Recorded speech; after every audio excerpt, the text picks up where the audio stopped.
Welcome to Peak City Gym's 5-Minute Friday. This is my first attempt to bring you good, bite-sized information to help you live a healthier, more fit life. Today we're going to talk about muscle confusion. Muscle confusion is basically this idea that we want to constantly be changing and mixing up our exercises so that our muscles aren't really sure what to expect. This supposedly helps us build muscle and stay more consistent in the gym. Well, it can make you more consistent through just uniqueness of your exercises and make you more engaged during your workout. It's not necessarily the best strategy to build consistent muscle.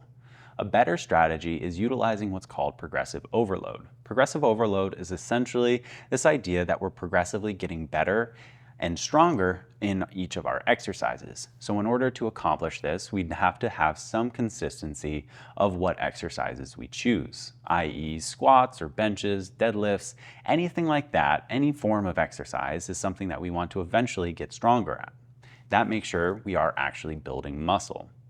With progressive overload, it's either going to be an increase in range of motion, an increase in the weight, and an increase in the rep ranges. Those are all different types of things that we can utilize to increase our overall strength in an exercise.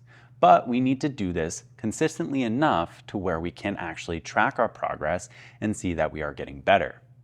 Because exercise is not just about getting stronger muscles, it's also about developing the skills of the exercise.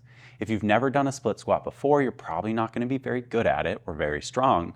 But once you start to practice it a couple times, you're going to become better and better and better, and eventually get stronger and stronger. And typically speaking, like here at Peak City Gym, we do about 4-week programs, and that's kind of the industry standard of doing the same exercise for about 4 weeks and then switching it up after that. Again, this enables us to start to develop some of the skills, but also start to push ourselves and progress in the weights in themselves. Where muscle confusion kind of falls apart is we're not keeping that consistency of our exercises week over week.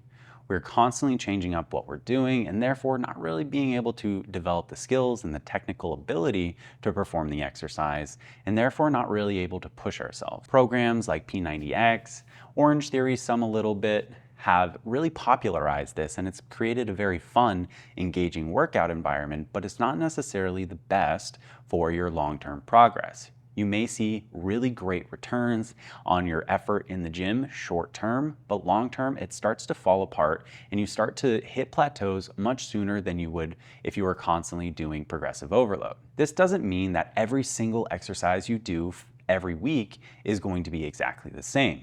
Typically, you're going to have a couple different workout programs each and every day across the course of the week. So if you do 3 workouts a week, all 3 days are typically going to be different. But when you go into our next week, week 2, generally speaking, those should be about the same. If you need some sort of variety in your workouts, utilizing a strategy of changing up the accessories towards the end of the workout is a really great way to start to develop the skill set of our big, heavy primary movements while still adding a little bit of variety into your workout. So if your workout was a bench, deadlift, and a squat, those are going to be our big workouts that we're going to focus on say Monday, Wednesday, and Friday. At the end of those workouts, we want to do a little bit of arms each and every day.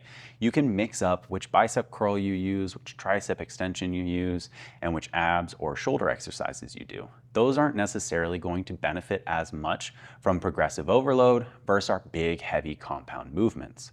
Those need a lot more emphasis, both on the technical thing, so developing that skill, but also overall we're able to push a lot more weight so our strength can get bigger and bigger and have more progress. So while it is usually better to have a more consistent workout program and a structured program week over week, I can see the benefit of having some people start to mix up some of those accessories. If you need that to stay engaged and actually show up to the gym, that is okay. It is better to show up and do something than not to do anything.